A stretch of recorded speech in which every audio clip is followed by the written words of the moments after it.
આવી રહી છે આગ ઓગતી ગરમી માટે હવે તૈયાર રહેવું પડશે કારણ કે હવામાન વિભાગ દ્વારા જ આગાહી આપવામાં આવી છે 2 દિવસ બાદ ગુજરાતમાં હીટવેવની આગાહી છે 5 થી લઈને 7 મે આ દિવસોની અંદર ગુજરાતમાં હીટવેવ જોવા મળશે 7 મે મતદાનના દિવસે ગુજરાતમાં ગરમીનો પ્રકોપ જોવા મળશે 7મી મે અમદાવાદમાં પારો 43 ડિગ્રીની આસપાસ રહી શકે છે હવામાન વિભાગની ગરમી અંગે આ મોટી આગાહી સામે આવી છે કાંઠાના વિસ્તારોમાં ઉકળાટભર્યું વાતાવરણ રહેશે ગરમ અને ભેજવાળા પવનો ફૂંકાઈ શકે છે 5 થી 7 મે સુધી 4 જિલ્લામાં યલો એલર્ટની આગાહી આપવામાં આવે છે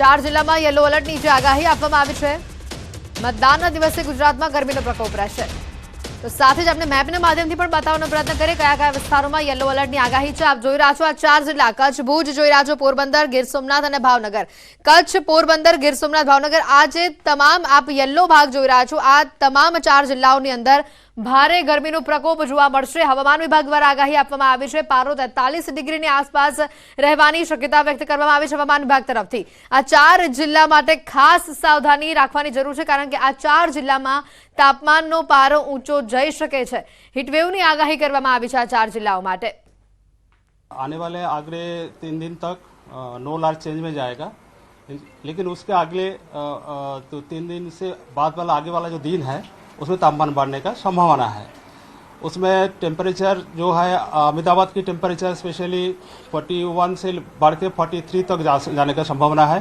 और सारे गुजरात राज्यों में 7 तारीख को इलेक्शन है उस दिन भी मतलब तापमान अधिक ज़्यादा रहने का संभावना है हीट वेव का जो हमारा अभी 3 दिन के बाद ही होएगा मतलब डे 3 से डे 5 तक हीट वेव का हम अनाउंस किए हैं वो गुजरात रीजन के लिए एंड जो कोस्टल एरियाज है कोस्टल एरियाज के लिए सौराष्ट्र कॉज एंड जो साउथ गुजरात रीजन के कोस्टल एरियाज है उसमें भी हॉट एंड ह्यूमिड वेदर की हम संभावनाएं रहेगा Kutch district Porbandar Gir Somnath and Bhavnagar district में दिए આગળ વાત કરીએ તો રાહુલ ગાંધી માતા સોનિયાની સીટ રાયબરેલીથી પોતાની ઉમેદવારી નોંધાવી છે કોંગ્રેસે તેમના નામની જાહેરાત કર્યા બાદ રાહુલે રાયબરેલીથી ઉમેદવારી પત્ર ભર્યું આ સમયે સોનિયા ગાંધી પ્રિયંકા ગાંધી અને રોબર્ટ વાડ્રા તેઓની સાથે હાજર રહ્યા સાથે જ અશોક ગહેલોત અને કોંગ્રેસ અધ્યક્ષ મલ્લિકાર્જુન ખડગે પણ હાજર રહ્યા तो प्रियंका गांधी चूंटणी नहीं लड़े आ महत्वना समाचार ज्यारे अमेठीथी किशोरीलाल शर्माने मैदाने उतारवामां आव्या छे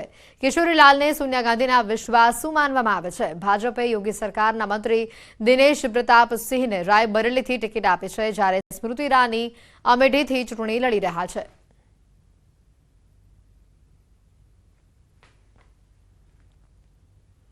तो पीएम मोदीना कांग्रेस पर आकरा प्रहार सामे आव्या छे कांग्रेस नेता राहुल गांधी पर बैठकने लईने તેમણે વાર કર્યો છે मैं पहला ज કહ્યું હતું શહેજાદા હારી જશે હવે રાયબરેલીમાં રસ્તો તેઓ શોધી રહ્યા છે હું પણ કહું છું અરે ડરો મત ભાગો મત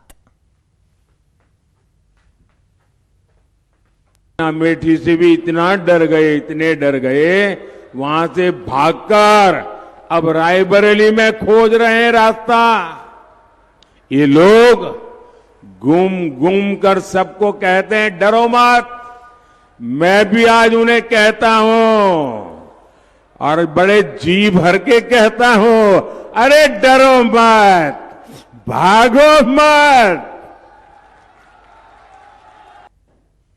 અને હવે વાત કરીશું ગાંધીજીના અપમાનની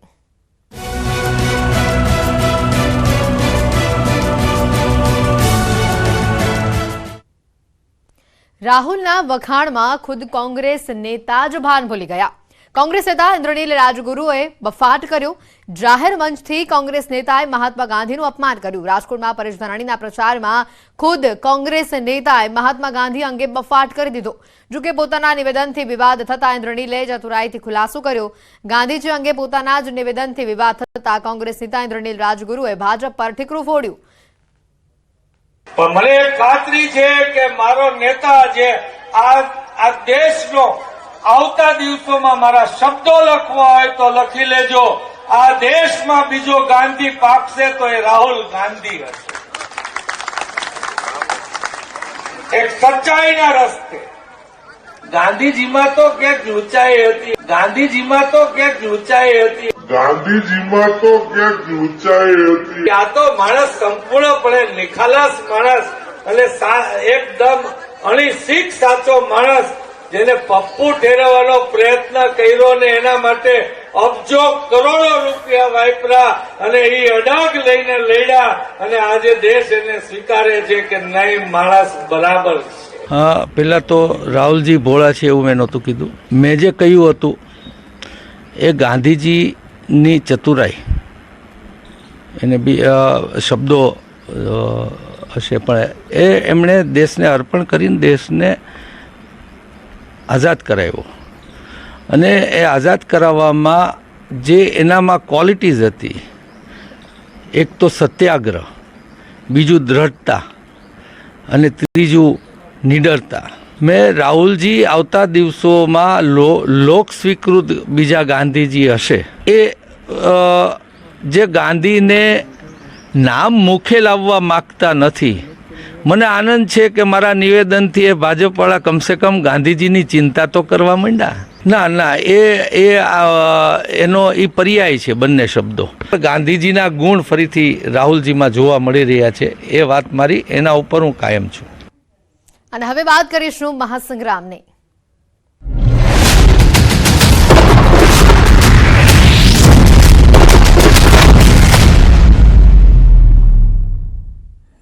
આવતીકાલે અમિત શાહ ગજવશે પ્રચંડ સભા. પ્રધાનમંત્રી મોદીના પ્રવાસ બાદ કેન્દ્રીય ગૃહમંત્રી ગજવશે સભા. આવતીકાલે અમિત શાહ છોટાઉદેપુર, વલસાડ અને દમણમાં પ્રચાર કરશે. આવતીકાલે 3 સભાને તેઓ સંબોધિત કરવાના છે. છોટાઉદેપુરના બોડેલીમાં 10 વાગે ભવ્ય સભાને તેઓ સંબોધન કરશે. છોટાઉદેપુર બાદ વલસાડ બેઠક માટે તેઓ સભા ગજવશે. તો બપોરે 12 વાગે વલસાડના વાંસદામાં સભાનું આયોજન કરવામાં આવ્યું છે. વાંસદા બાદ અમિત શાહ દમણમાં સભા સંબોધવાના છે.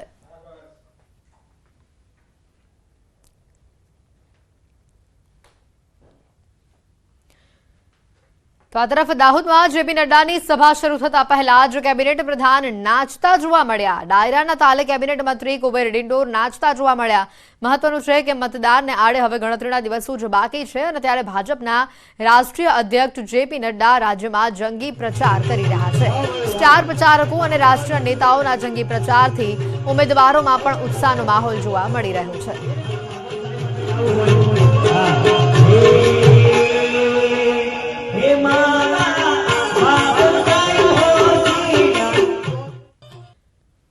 શંકર ચૌધરીના ગેનીબેન ઠાકોર પર આડકતરા પ્રહાર સામે આવ્યા છે. બનાસકાંઠામાં વાવના બિયોગ ગામે તેઓએ નિવેદન આપ્યું છે. ધારાસભ્ય એટલે સરપંચ શંકર ચૌધરીનું આ નિવેદન. સંસદ સભ્ય એટલે તાલુકા પંચાયતના ડેલિગેટ. સરપંચમાંથી રાજીનામું આપી ડેલિગેટ બનવું છે. સરપંચ બનવું સારું, આટલી ચિંતા કેમ માથે લે છે? પંચાયત પ્રમુખ બને તો સારું, પણ બનવાના નથી. કોઈને એમ લાગે કે હા તાલુકા પંચાયતના પ્રમુખ રાજાબા બનવાનું છે તો એ એમ કહી દે તો ડેલિગેટ થવરાય. તાલુકા પંચાયતના પ્રમુખ બનવાનું હોય તો ડેલિગેટ થવરાય. પણ ડેલિગેટ ત્યાં તો નક્કી છે કે અહીંયા કને તો ભાઈ એ વાત તો છે નહીં. પ્રમુખ વાળો વિચિત ક્યાંય મગજમાં છે નહીં. તો પછી સરપંચ રહેવું કે વગર કારણે સરપંચમાંથી રાજીનામું આવીને ડેલિગેટ થવું તો પછી એમાં તો હોય. આ વિશે મને હજુ સમજણ નથી પડતી કે શું કામ કરતા હશે, જેના હારું આ ઉપાધિ હોય છે. બનાસકાંઠાના ધાનેરા વિધાનસભામાં કોંગ્રેસનો પ્રચંડ પ્રચાર સામે આવ્યો છે. લોકસભા કોંગ્રેસ ઉમેદવાર ગેનીબેન ઠાકોરનો રોડ શો સામે આવ્યો. મોટી સંખ્યામાં કોંગ્રેસના કાર્યકર્તાઓ અને આગેવાનો આ રોડ શોમાં ઉમટ્યા હતા. ધાનેરાના વિવિધ વિસ્તારોમાં ગેનીબેન ઠાકોરનો રોડ શો યોજાયો. ગેનીબેન ઠાકોરે રોડ શો યોજી શક્તિ પ્રદર્શન કર્યું.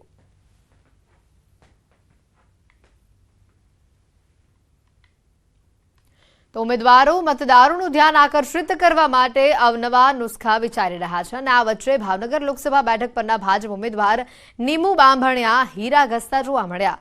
નીમુબેન ચૂંટણીના અંતિમ દિવસોમાં પ્રચારમાં લાગ્યા છે. નીમુબેન દેવુબાગ વિસ્તારમાં હીરાના કારખાનામાં પ્રચાર માટે પહોંચ્યા. ત્યાં રત્ન કલાકાર બહેનોની સાથે હીરા ઘસવા તેઓ બેસી ગયા.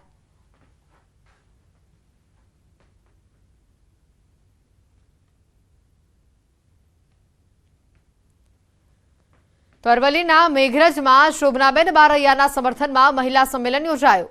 ભિલોડા અને મેઘરજની 1200થી વધુ મહિલાઓ સંમેલનમાં હાજર રહી. ભીખાજી ઠાકોર અને શોભનાબેન કાર્યક્રમમાં એક સ્ટેજ ઉપર જોવા મળ્યા. ત્યારે ભીખાજી ઠાકોરે કહ્યું કે પાર્ટીનું મહિલા ઉમેદવારને ટિકિટ આપવાના નિર્ણયને મારું સમર્થન છે. વધુમાં તેમણે કહ્યું હતું કે વિશ્વમાં પાર્ટીથી મોટું કોઈ નથી. સમીકરણ કંઈક નહીં બેઠું હોય અને મહિલાને આપવાની હશે અને એના બેચ ઉપર 10 દિવસ પછી આપણા સોમનાબેનને ટિકિટ આપી. પરંતુ આ ભારતીય જનતા પાર્ટી છે.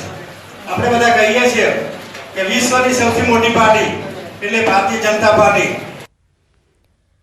અરવલ્લીમાં ભાજપ દ્વારા પ્રચાર અને પ્રસાર પૂરજોશમાં કરવામાં આવી રહ્યું છે અને ત્યારે મેઘરજ ખાતે મહિલા સંમેલનનું આયોજન ખાસ કરવામાં આવ્યું હતું, જેમાં મોટી સંખ્યામાં મહિલાઓ જોડાઈ હતી. તો સાથે જ મહિલા મોરચાના રમીલાબેન દેસાઈ, મંત્રી ભીખુસિંહ પરમાર સહિત ભાજપના અરવલ્લી જિલ્લાના હોદ્દેદારો પણ હાજર રહ્યા હતા. મહિલાઓ ખૂબ ઉત્સાહિત છે અને 33% પ્રમાણે પણ મહિલાઓનું જે પ્રમાણે સન્માન થઈ રહ્યું છે, આત્મસન્માન વધી રહ્યું છે, એના માટે મહિલાઓ ત્રીજી વાર વડાપ્રધાન મોદી સાહેબને જોવા માગે છે. એટલા માટે મહિલાઓ દરેક જગ્યાએ મહિલા સંમેલનો થઈ રહ્યા છે. ખૂબ સરસ આપ પણ જોઈ શકો છો, બહેનોમાં ખૂબ સારો ઉત્સાહ છે. બહેનો અહીંયા સારી રીતે એકત્રિત થઈ છે અને બધામાં મોદી સાહેબના કમળના નિશાન ઉપર મત આપવા માટે, ત્રીજી વાર વડાપ્રધાન બનાવવા માટે અને આ દેશને ઉન્નત મસ્તકે લઈ જવા માટે બહેનો અમારી તૈયાર છે. તો આ તરફ અમદાવાદમાં ભાજપનો ભરતી મેળો યોજાયો. 107 વર્ષ જૂના ટ્રેડ યુનિયન મજૂર મહાજન સંઘના કારોબારી સભ્યોએ કેસરિયા કર્યા. મજદૂર મહાજન સંઘ સાથે 1100 દૂધ મંડળીના સભ્યો જોડાયેલા છે. શહેરના ખાનપુર કાર્યાલયમાં સંઘના પ્રમુખ રમણ પટેલ, અમર બારોટ, મહેન્દ્ર દેસાઈ અને અમદાવાદની પશ્ચિમ બેઠક પર કોંગ્રેસના પ્રભારી રહી ચૂકેલા મધુભાઈ પરમાર સહિતના સભ્યોએ કેસરિયો ધારણ કર્યો.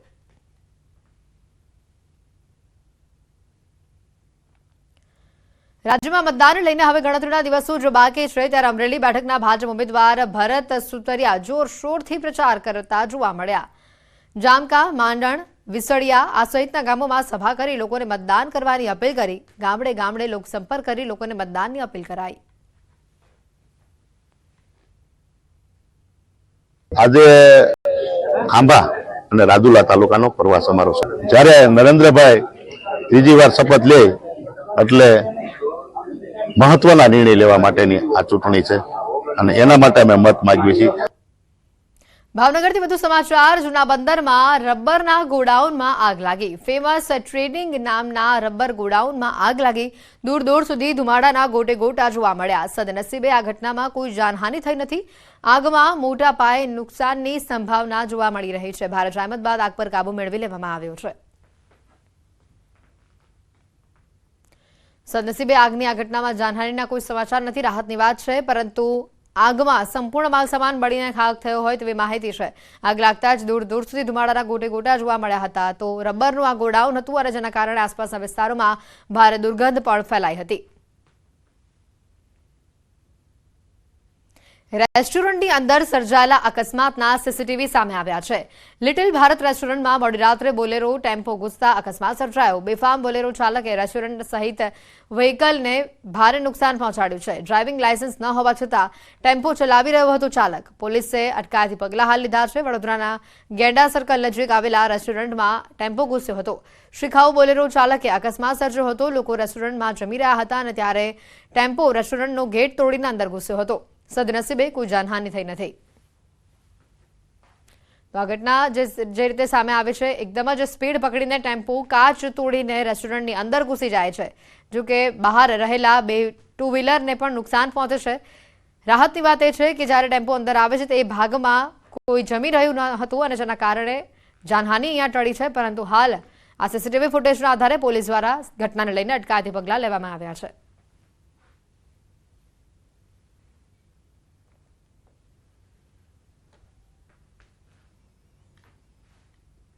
ઝડપની મજા યુવક માટે મોતની સજા બની ગઈ. અમદાવાદના કોટ વિસ્તારમાં અકસ્માતનો એક બનાવ સામે આવ્યો છે, જે ઘટના સીસીટીવીમાં કેદ થઈ છે. ચાંદલાપોળ વિસ્તારમાં પૂરપાટ ઝડપે જતા બાઇક સવાર ટર્ન લેતા જ એક થાંભલા અને દુકાનના શટર સાથે ધડાકાભેર અથડાયો હતો. જે બાદ યુવકને સારવાર માટે હોસ્પિટલ ખસેડાયો હતો, જ્યાં સારવાર દરમિયાન બીજા દિવસે યુવકનું મોત થયું છે. અકસ્માતની આ ઘટના સીસીટીવીમાં કેદ થઈ છે.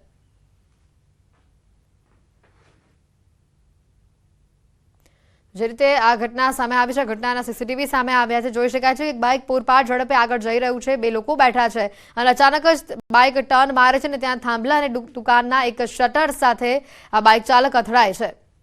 તાત્કાલિક ધોરણે બાઇક સવારને હોસ્પિટલ સારવાર માટે ખસેડવામાં આવ્યો હતો, જો કે બીજા દિવસે તેનું મોત થયું હોવાની ઘટના સામે આવી છે।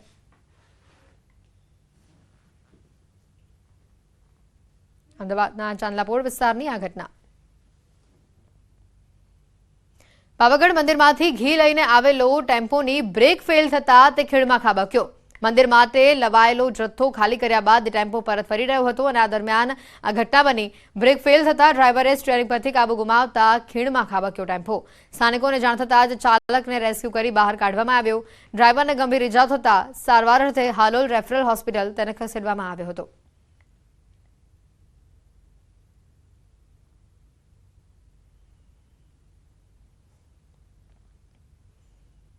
ધારીમાં શિકારની શોધમાં સિંહણ ઝર ગામે આવી ચડી હતી। તેણે ગામની શેરીમાં ઘૂસી પશુનો શિકાર કર્યો અને જેના લાઈવ દ્રશ્ય એક સ્થાનિકે પોતાના મોબાઈલમાં કેદ કર્યા। આ દરમિયાન લોકો જાગી જતા સિંહણ શિકાર છોડી ભાગી ગઈ। જોકે આ વિડીયો સોશિયલ મીડિયા ઉપર વાયરલ થતા લોકોમાં ડર ફેલાયો છે। ગામજનોએ વન વિભાગને માંગ કરી કે સિંહણને પાંજરે પૂરવામાં આવે।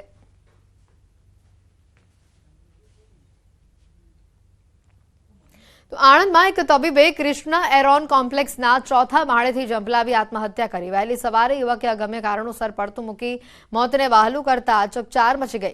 યુવકના પરિવારમાં દીકરી સહિત 5 સભ્યો છે, જેમની પર જાણે આભ તૂટી પડ્યું। યુવાનના માતા પિતા પણ ધર્મજમાં ડોક્ટર તરીકે કાર્યરત છે। યુવાનને કયા કારણોસર આપઘાત કર્યો તેને લઈને આણંદ ટાઉન પોલીસે તપાસ શરૂ કરી છે।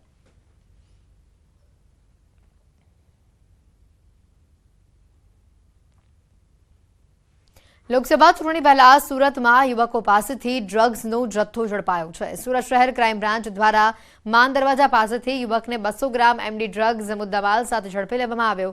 માન દરવાજા પાસે ફૂડ પેટ્રોલિંગ દરમિયાન યુવક પોલીસને જોઈને ભાગવા લાગ્યો, જેથી પોલીસે આરોપી મોહમ્મદ તાકીર શેખને 200 ગ્રામ MD ડ્રગ્સના જથ્થા સાથે ઝડપી લીધો અને ડ્રગ્સ આપનાર રેહાન જાવેદ